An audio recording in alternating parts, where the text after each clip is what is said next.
दोस्तों बहुत जल्दी सत्र 2025-26 के मिड टर्म एग्ज़ाम शुरू होने वाले हैं। उससे पहले ही दिल्ली शिक्षा विभाग ने आपको सैम्पल पेपर जारी कर दिए हैं।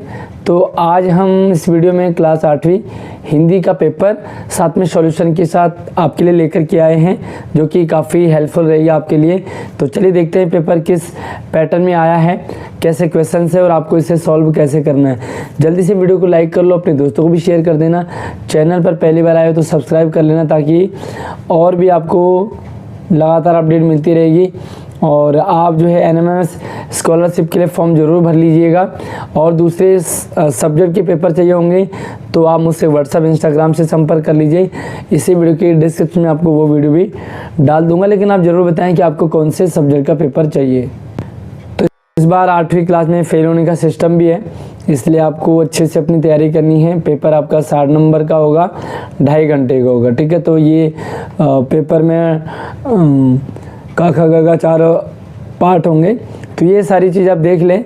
सबसे पहले मैं आपको थोड़ा सा गाइड करूं कि आपको अपनी राइटिंग अच्छी रखनी है, ठीक है, पहली चीज़। दूसरी चीज़ है कि एक प्रश्न करने के बाद जब आपका एक प्रश्न हो जाएगा तो आप उसके बीच में थोड़ा सा गैप छोड़ेंगे, ठीक है, 1-2 लाइन छोड़ेंगे, ताकि आपके आंसर क्लियर मतलब चिपके ना हो, जिससे आपको अच्छे नंबर मिल जाते हैं। तो यहाँ पर हमारे पास पहला प्रश्न है, जो कि एक पैसेज आएगा, और ये पैसेज आपके सिलेबस में नहीं रहेगा। इस पैसेज से आपको आंसर छांटने 5 नंबर का ये पैसेज होगा। आइए देखते हैं पैसेज क्या है। हमें जीवन में यह आदत अवश्य अपनानी चाहिए कि थाली में उतना ही भोजन लें जितनी हमें आवश्यकता हो। बहुत सारे लोग शादी पार्टी में जाते हैं या स्कूलों में भी खाना खाते हैं तो वो भर के ले लेते हैं, फिर फेंक देते हैं। तो ये कह रहे कि उतना ही खाना लें जितना आपको खाना हो। अक्सर लोग अधिक भोजन ले लेते हैं और फिर उसे पूरा न खा पाने पर फेंक देते हैं। यह अन्न केवल अन्न ही नहीं, बल्कि किसानों की कठिन मेहनत और प्रकृति का अमूल्य उपहार है। जब यह नालियों में बहता है तो न केवल संसाधनों की बर्बादी होती है, बल्कि यह भी याद आता है कि अनेक लोग भूखे पेट भी सो जाते हैं। अगर यह खाना उनको दिया जाएगा तो कई लोग भूखे न रहें। इसलिए हमें संयम बरतना चाहिए और उतना ही भोजन लेना चाहिए जितना हम खा सकें, यही समझदारी है।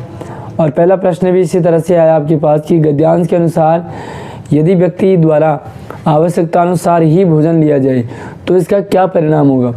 अगर हम जितना ज़रूरत है उतना ही खाना लेंगे तो इसका क्या फ़ायदा होगा। तो 4 ऑप्शन है, चारों में से एक ऑप्शन सही है। अन्न की बर्बादी घटेगी, किसान की मेहनत बढ़ेगी, संसाधनों की बर्बादी होगी, या मोटापे की समस्या बढ़ेगी। तो इसमें जो पहला आंसर है वो आपका पहला ऑप्शन है, ये करेक्ट है, अन्न की बर्बादी घटेगी, ठीक है। अगर आप लिमिटेड खाना लेते हैं तो खाना खराब नहीं जाएगा।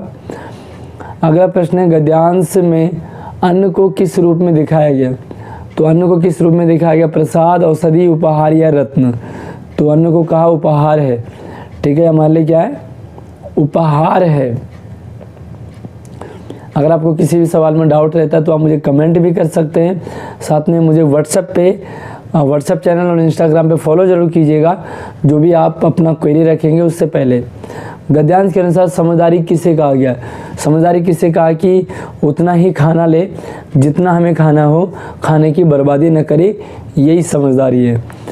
अगला प्रश्न है कि गद्यांश के अनुसार लिखिए कि आवश्यकता से अधिक भोजन क्यों नहीं लेना चाहिए। देखिए, जब हम आवश्यकता से ज़्यादा भोजन लेते हैं तो एक तो हम खाना बर्बाद कर रहे हैं, हमें ज़रूरत नहीं है फिर भी खा रहे हैं, ज़बरदस्ती खा रहे हैं, हम बीमार भी हो सकते हैं। अन्न जब फेंका जाता है तो अन्न की मतलब नुकसान नहीं होता, बल्कि किसानों की मेहनत का भी नुकसान होता है। साथ में कई सारे लोग ऐसे भी हैं जो भूखे पेट से हो जाते हैं। तो अगर हम कम खाना लेते हैं तो कई लोगों को और भोजन मिल सकता है। तो इस तरह से आप लिखेंगे। 2 नंबर का है, थोड़ा सा एक्सप्लेन करना पड़ेगा। 1 नंबर में आप छोटा आंसर लिखेंगे, 2 नंबर में 2-3 लाइन का आपको लिखना होगा। दूसरा प्रश्न आपके पास एक कविता है, छोटी सी कविता है। इस कविता को पढ़ने के बाद आपको आंसर देने हैं।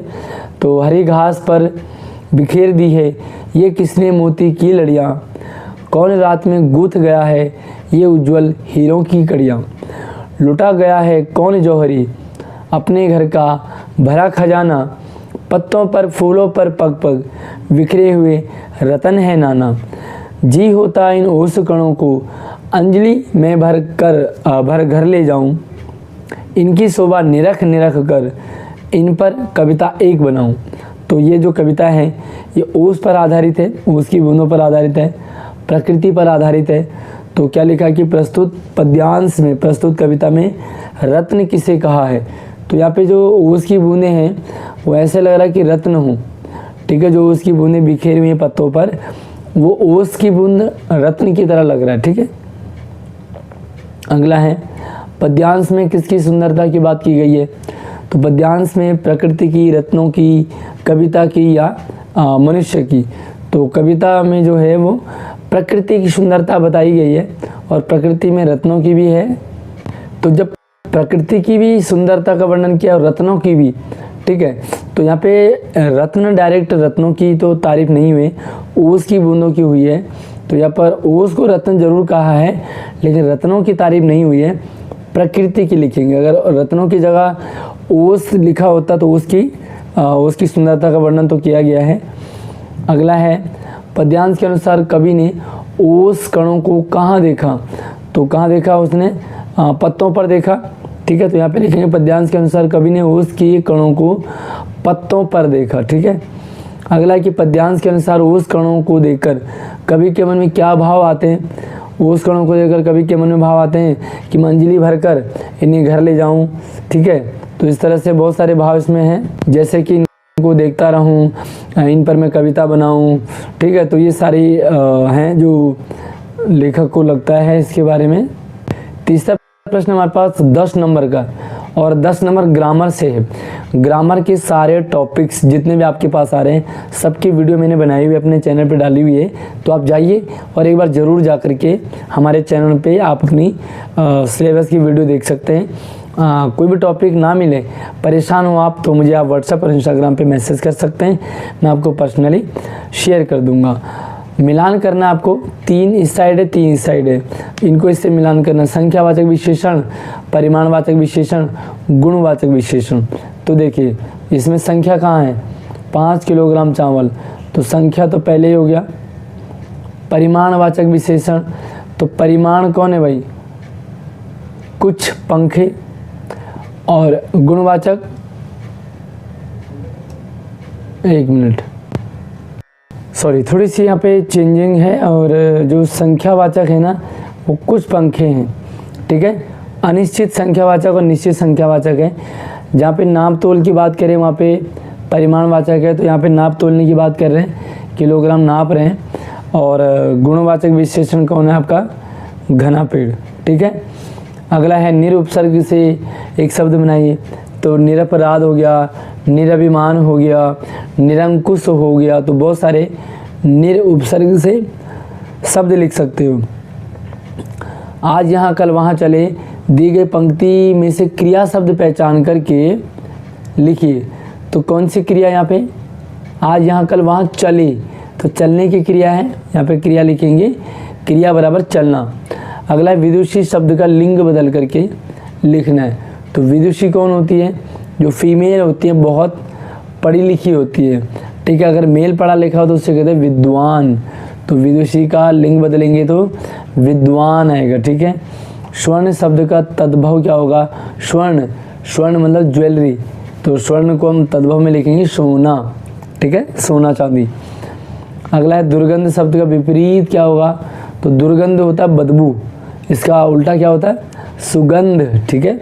अगला है सामने लकड़ी की एक चौखट पड़ी हुई रहती है। रेखांकित शब्द का वचन बदलो, लकड़ी का वचन क्या बदलेंगे, लकड़ियाँ, लकड़ियाँ, ठीक है, ध्यान से समझो। द्वंद्व समास में दोनों शब्द प्रधान होते हैं, बल्कि दोनों पद प्रधान होते हैं। तो दोनों कैसे, माता पिता, माता भी प्रधान है, पिता भी प्रधान है। भाई बहन, भाई भी प्रधान है, बहन भी प्रधान है। तो इसमें दोनों पद प्रधान होते हैं, यानी कि आपका उत्तर सही है। अगला प्रश्न आपके पाठ्य पुस्तक से। अब ये आपके पास जो चैप्टर है बस की यात्रा, बस की यात्रा से है ये चैप्टर, तो एक बार इसे पढ़ लेते हैं। एकाएक बस रुक गई, मालूम हुआ कि पेट्रोल की टंकी में छेद हो गया। ड्राइवर ने बाल्टी में पेट्रोल निकालकर उसे बगल में रखा और नली डाल करके इंजन में पेट्रोल भेजने लगा। अब मैं उम्मीद कर रहा था कि थोड़ी देर बाद बस कंपनी के हिस्सेदार इंजन को निकाल करके गोद में रख लेंगे और उसे नली से पेट्रोल पिलाएंगे, जैसे कि माँ अपने बच्चे को दूध की शीशी लगाती है दूध के मुंह में ना। बस की रफ्तार अब 15-20 मील हो गई थी। मुझे उसके किसी हिस्से पर भरोसा नहीं था। ब्रेक फेल हो सकता था, स्टीयरिंग टूट सकता था। प्रकृति के दृश्य बहुत ही लुभावने थे। दोनों तरफ हरे भरे पेड़ थे जिन पर पक्षी बैठे थे। मैं हर पेड़ को अपना दुश्मन समझ रहा था। ठीक है, तो ये अपने बस की यात्रा पाठ से लिखा है। बाकी आप मुझे कमेंट करके ज़रूर बताइएगा कि आप हमारी वीडियो को कौन से स्कूल से देख रहे हैं, आप किस स्कूल में पढ़ते, अपने नाम के साथ आपका क्या नाम है और आपके स्कूल का क्या नाम है। ठीक है, एक आइडिया लग जाता है कि हमारी वीडियो कहाँ कहाँ देखी जाती है। और आपको ये वीडियो कहाँ से मिली, यूट्यूब से मिली या आपके टीचर्स ने भेजा है, तो ये अपने टीचर्स का नाम भी ज़रूर मेंशन करें कि आपको किसने शेयर किया। गद्यांश के अनुसार बस क्यों रुक गई थी? ड्राइवर थक गया, ब्रेक फेल होने के कारण, सामने पेड़ आने के कारण या पेट्रोल ना होने के कारण। तो वैसे तो इसमें कोई भी ऑप्शन नहीं है। पेट्रोल की टंकी में छेद हो गया, पेट्रोल तो था पर टंकी में छेद हो गया था इसलिए रुकी थी। बट हमारे पास घ ऑप्शन करेक्ट है। वैसे घ भी गलत है क्योंकि पेट्रोल तो था पर टंकी में छेद हो गया था। अगला, गद्यांश के अनुसार बस की हालत कैसी थी? आरामदायक नहीं थी, अच्छी नहीं थी, सुदृढ़ भी नहीं थी। तो ये कैसी थी? जर्जर। जर्जर मतलब टूटने की स्थिति में, हालत ख़राब जिसकी हो उसे कहते हैं जर्जर। अगला है, गद्यांश के अनुसार रास्ते के दोनों तरफ क्या दिखाई दे रहा था? सिंपल सा, दोनों तरफ पेड़ दिखाई दे रहे थे ना, और लेखक हर पेड़ को अपना दुश्मन समझ रहा था। लेखक ने इंजन में पेट्रोल डालने की प्रक्रिया की तुलना किससे की है? पक्षियों को दाना खिलाने की, पौधों में पानी डालने की, माँ द्वारा दूध पिलाना या गाड़ी में पेट्रोल डालना। तो किससे की है तुलना? उन्होंने की है जैसे कि माँ बच्चे को दूध पिलाती है, तो माँ द्वारा दूध पिलाना। अब ये 2-2 नंबर के 2 सवाल है। ध्यान रखना 3 प्रश्न आएंगे, 3 में से 2 ही करने हैं और 2-2 नंबर के। 2-2 नंबर के आपको 2 से 3 लाइन का आंसर आपका होना चाहिए। मशीनी युग के कारण प्रभावित हुए किन्हीं 2 उद्योगों का नाम बताइए। भाई, मशीन युग आने के कारण कौन कौन से 2 काम, तो कोई भी 2 कामों के नाम बताएंगे जो प्रभावित हुए हों, या तो बंद हो गए हों या चलने लगे हों। तो देखिए, मशीन युग के कारण सबसे पहले तो लाख का बदलों का व्यापार बंद हो गया। ठीक है, दूसरा मशीन युग के आने से बैलों का काम धाम बंद हो गया खेती में, अब ट्रैक्टर से चलने लगे मशीनों से, है ना। इस तरह से कटाई हो गया, खेत की बुआई हो गया, सारा काम खेतों का मशीनों से हो रहा है। इसके अलावा और भी आप अपना बता सकते, जो हाथ के काम है ना सारे बंद हो गए लगभग। पाठ है कि क्या निराश हुआ जाए के अनुसार लिखिए कि समाचार पत्रों में किस तरह के समाचार अधिक होते हैं। समाचार पत्रों में किस तरह के खबर ज़्यादा होते हैं? भाई, अच्छी चीज़ कम दिखाई देती, बेकार ज़्यादा दिखाई देती। हर जगह लूटपाट, हर जगह मारपीट, हर जगह बुराई, हर जगह कहीं रेप की है, कहीं बलात्कार की घटनाएं होती हैं, कहीं छेड़ा खाने की है, कहीं उसने उसको मार दिया। तो ये सारी चीज़ें ही अखबारों में ज़्यादातर होती है। बाकी आपको अखबारों में, न्यूज़ में, आपको यूट्यूब में, सोशल मीडिया पर सबसे ज़्यादा क्या क्या चीज़ दिखाई देती है? कमेंट करके ज़रूर बताएं सबसे ज़्यादा आपको क्या दिखाई देती है। अगला है, बस की यात्रा में किन 2 आंदोलन का नाम आया? तो पहला है असहयोग आंदोलन और दूसरा है सविनय अवज्ञा आंदोलन। ठीक है, तो 2 आंदोलन के नाम आए हैं। अब यहाँ पे 2 सवाल है, 3 सवालों में से 2 करने हैं और ये 3-3 नंबर के। इस बार इन्होंने पैटर्न बदला है, 3-3 नंबर के प्रश्न रखे हैं। आपको क्या करना है, थोड़े हल्के से लंबे 3 और 4 लाइन का आपको आंसर बनाना है, थोड़ा सा एक्सप्लोर करना है अपने आंसर को। पाठ लाख की चूड़ियाँ में बदरू के जीवन पर कांच की चूड़ियों के बढ़ते प्रचलन का क्या प्रभाव पड़ा? पूरा पाठ ही ये कांच की चूड़ियों का बढ़ता चलन है। वह सबसे प्रचलन क्या बढ़ा कि वो चिड़चिड़ा होने लगा, वो कांच की चूड़ियों से चिढ़ने लगा, उसका काम बंद हो गया, उसका खान पान नहीं चलने लगा, घर चलना मुश्किल हो गया, उसे अपनी गाय तक बेचनी पड़ी, ठीक है, तो उसको खाने तक के लाले पड़ गए। पूरा लिखेंगे 3 4 5 लाइन आपका हो जाएगा, तब आपको 3 नंबर मिलेंगे। भाई 1 लाइन 1.5 लाइन मत लिख देना, क्योंकि नंबर पूरा नहीं मिल पाएगा। अगला है कि आँख के बदले आँख का सिद्धांत पूरी दुनिया को अंधा कर देगा। पाठ क्या निराश हुआ जाए कि आलोक में इस कथन पर अपने विचार लिखिए। भाई आँख के बदले आँख मतलब अगर किसी ने मेरी आँख फोड़ी तो मैं भी उसकी आँख फोड़ूंगा। भाई अगर किसी ने मेरी फोड़ी मैं वो किसी और की फोड़ूंगा, वो किसी और की फोड़ेगा। इस तरह से दूसरे में आँख फोड़ने लगे तो पूरी दुनिया अंधा कर देगी, भाई एक दूसरे को मारने लग जाएंगे। इसका मतलब ये है कि सिर्फ आँख ही नहीं, बदला लेना। आँख के बदले आँख का मतलब बदला लेना। तो जब बदला लेंगे तो भाई हर किसी का नुकसान होगा, ठीक है। तो इस तरह से पाठ में जोड़े। इस पाठ में क्या लिखा है कि भाई बदला ना लें। अगर आपके साथ किसी ने बुरा किया है तो आप उसके साथ अच्छा करें, एक न एक दिन ज़रूर बदलेगा। बस कंडक्टर को देखा कि वो टिकट के पैसे जो हमारा रेलवे टिकट वाला था, टिकट बाबू वो पैसे वापस देने भी आया। उधर बस का ड्राइवर कंडक्टर नई बस लेके आया है, साथ में बच्चों के लिए दूध भी लाया था, तो आशावादी बने, है ना। भाई ऐसा नहीं कि उसने हमारे साथ गलत किया तो हम भी इसके साथ गलती करें। क्यों भाई, उसका काम गलत करने का, लेकिन आपका थोड़ी ना है। पाठ बस की यात्रा में लेखक ने पाठ के अंत में पन्ना पहुंचने की उम्मीद क्यों छोड़ दी। भाई उन्होंने कहा लास्ट में कि अब तो मैंने पन्ना ही क्या, मैंने कहीं भी पहुंचने की उम्मीद छोड़ दी। क्यों? सबसे पहली चीज़, बस की हालत बहुत ख़राब थी।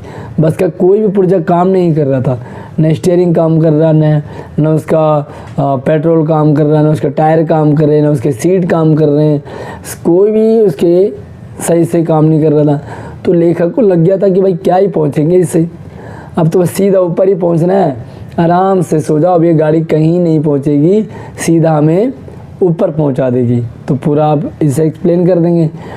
अगला है आपके बस एक कविता है जो आपके सिलेबस से है। अभी भी झड़ती हुई पत्ती, थामने को बैठा है एक हाथ एक, अभी भी भीड़ है स्टेशन पर, अभी भी एक रेलगाड़ी जाती है गंतव्य तक, जहाँ कोई कर रहा हो प्रतीक्षा, अभी भी कहता है कोई किसी को जल्दी आ जाओ कि अब सूरज डूबने का वक्त हो गया। तो ये किस कविता से ली गई लाइनें हैं, आप कमेंट में ज़रूर बताइएगा।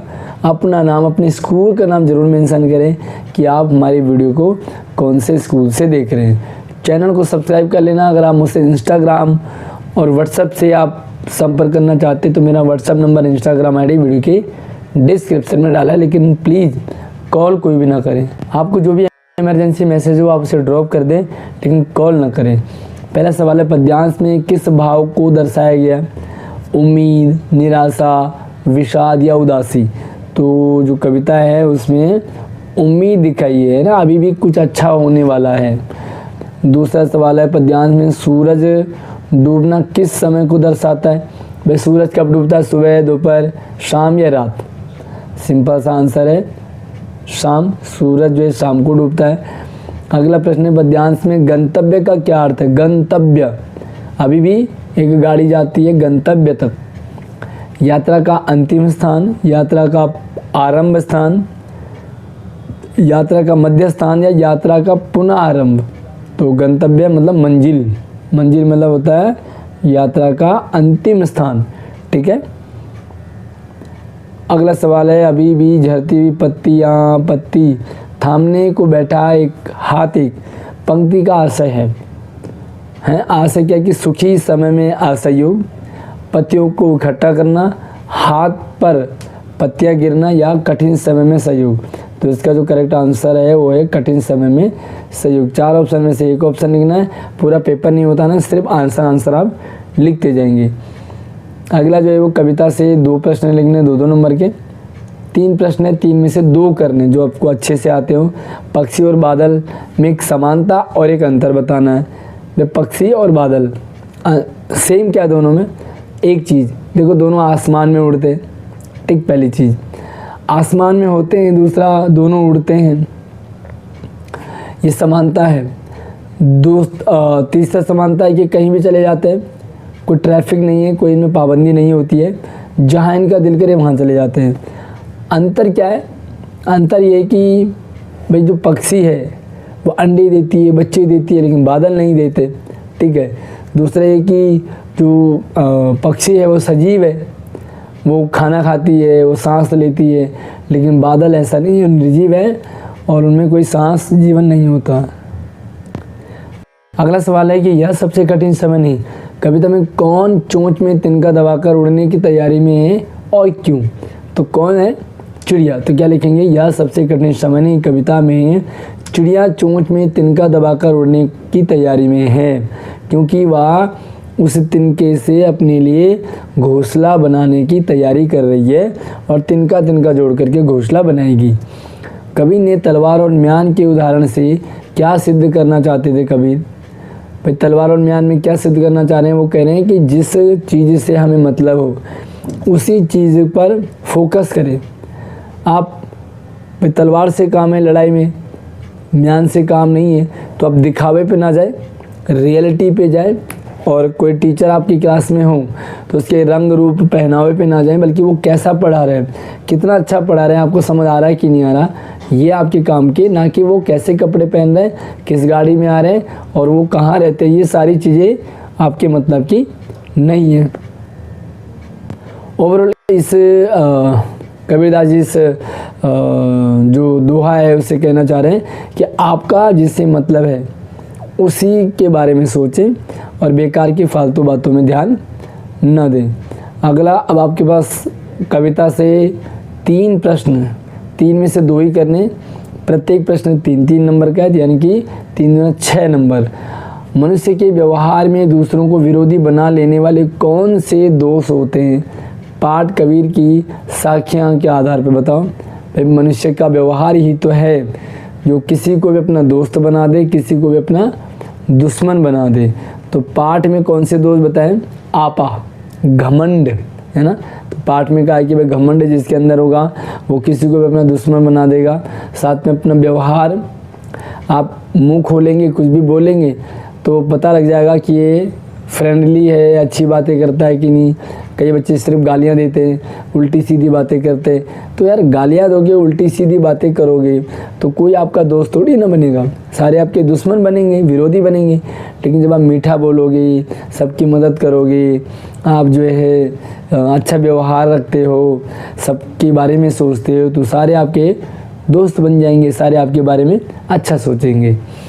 पक्षी भगवान के डाकिए होने के साथ साथ इंसान के भी प्रथम डाकिए, इस कथन पर अपने विचार रखो। भाई पक्षी भगवान के डाकिए तो हैं, लेकिन इंसान के भी डाकिए कैसे?